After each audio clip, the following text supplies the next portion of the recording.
وسلم باوقار اسٹیج پر جلوہ فکر علماء کرام،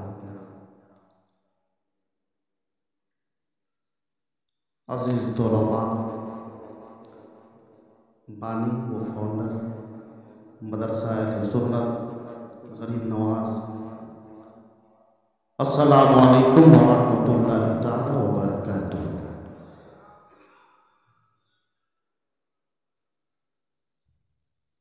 خیریت سے ہے آپ؟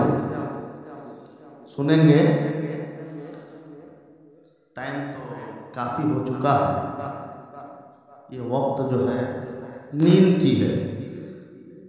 میرے استاد گرامی فاضل بغداد فرمایا کرتے تھے کہ نیند اور بھوک یہ دونوں انسان کی فطرت میں ہے،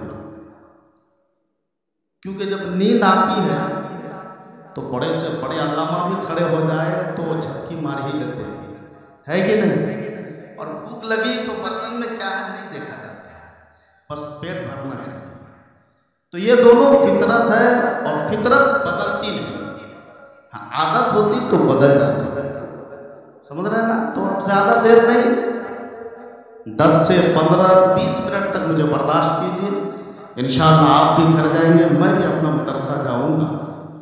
آپ نے مجھ سے پہلے تقریباً بہت سارے علماء کی تقاریر کو سماعت کیا، اسی لب و لہجہ کو مد نظر رکھتے ہوئے میں بھی چند منٹ ان علماء کے لیے نہیں، ان تو سب آتا ہی ہے، پڑھے لکھے ہیں، بس آپ کے سماعتوں کے حوالے کروں گا، غور سے سن لیجئے گا، اور میں یہ نہیں کہوں گا سبحان اللہ بولیے ماشاءاللہ، نہیں، بس خاموشی سے میری گفتگو آپ سنیے، انشاءاللہ آپ کو ایک بہترین چیز بتاتا ہوں، پھر سے میں سلام کرتا ہوں، جواب دیجیے گا۔ السلام علیکم ورحمۃ اللہ تعالی وبرکاتہ۔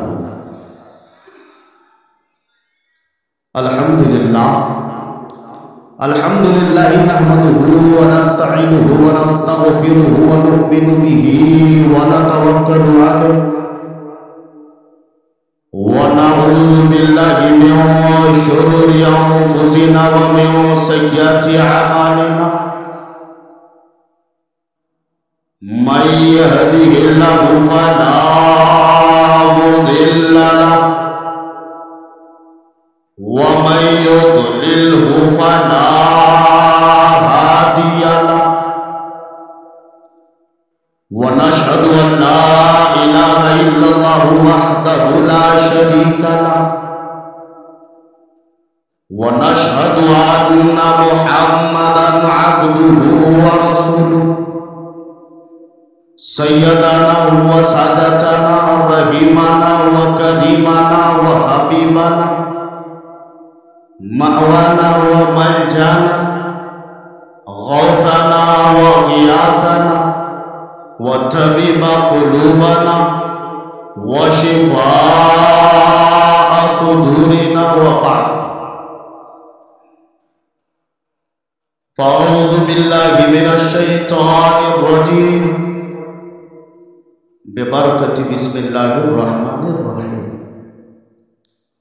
یا ایھا الذین آمنوا اطیعوا اللہ واطیعوا الرسول واولی الامر منکم، صدق اللہ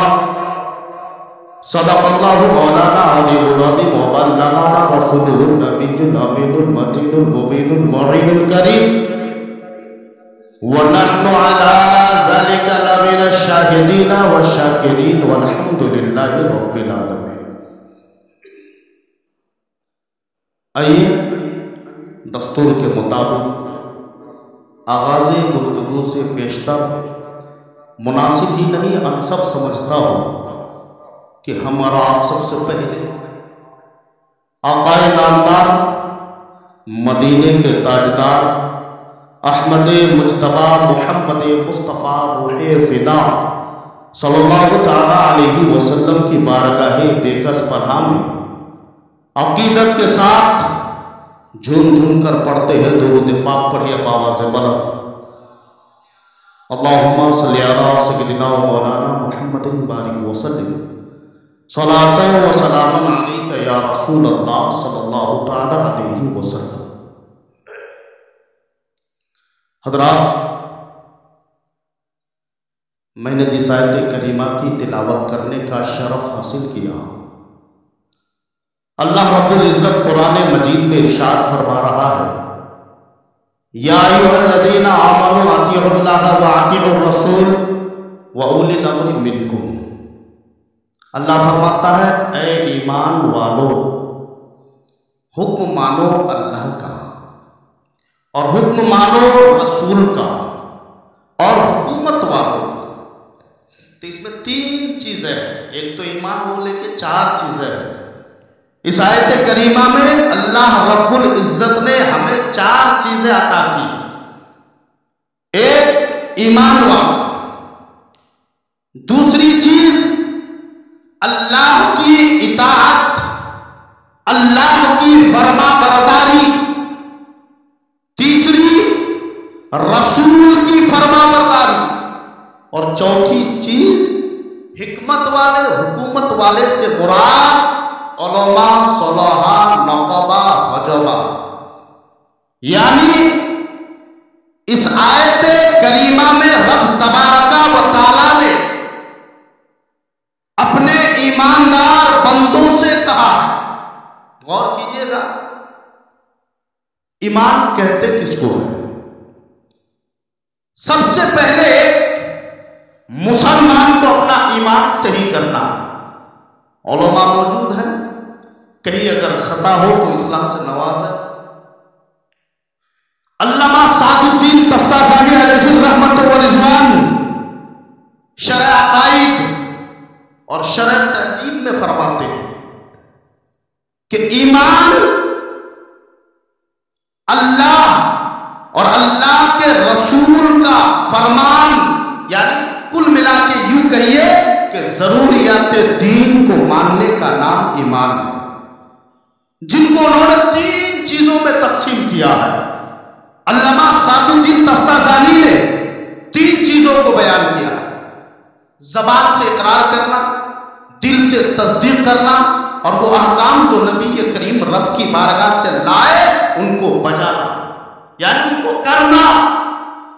رب تبارک و تعالی نے سارے ایماندار بندوں کو یہ پیغام دیا، اے ایمان والو، جب تم اپنا ایمان صحیح کر لو، کلمہ پڑھ کر میرے دین کو اپنا لو، وہ دین جس کو میرے مصطفیٰ نے مدینے سے نکل کر غریب نواز کو عطا کیا، تو وہ غریب نواز ہندوستان کی دھرتی پر اس اسلام کو لہراتے ہوئے نظر آئے۔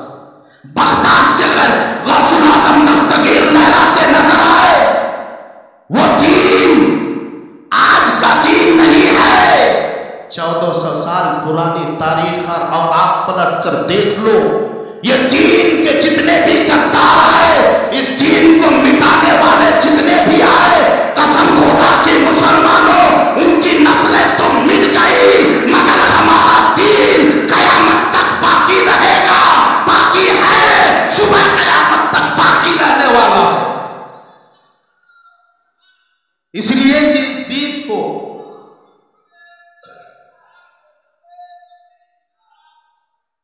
کیونکہ اس دین کو اللہ نے چنا ہے، کیونکہ جب ہم کوئی چیز اپناتے ہیں، کسی چیز کو اختیار کرتے ہیں تو ہم پسند کرتے ہیں۔ بازار جاتے ہیں، مارکیٹ جاتے ہیں، چوراہے جاتے ہیں، کہیں جاتے ہیں، کوئی بھی چیز خریدنا ہو، خرید و فروخت کرنا ہو، تو ہم جب اس چیز کو خریدتے ہیں تو صرف سامنے دیکھ کر لیتے ہیں، اندر کیا ہے معلوم نہیں ہے۔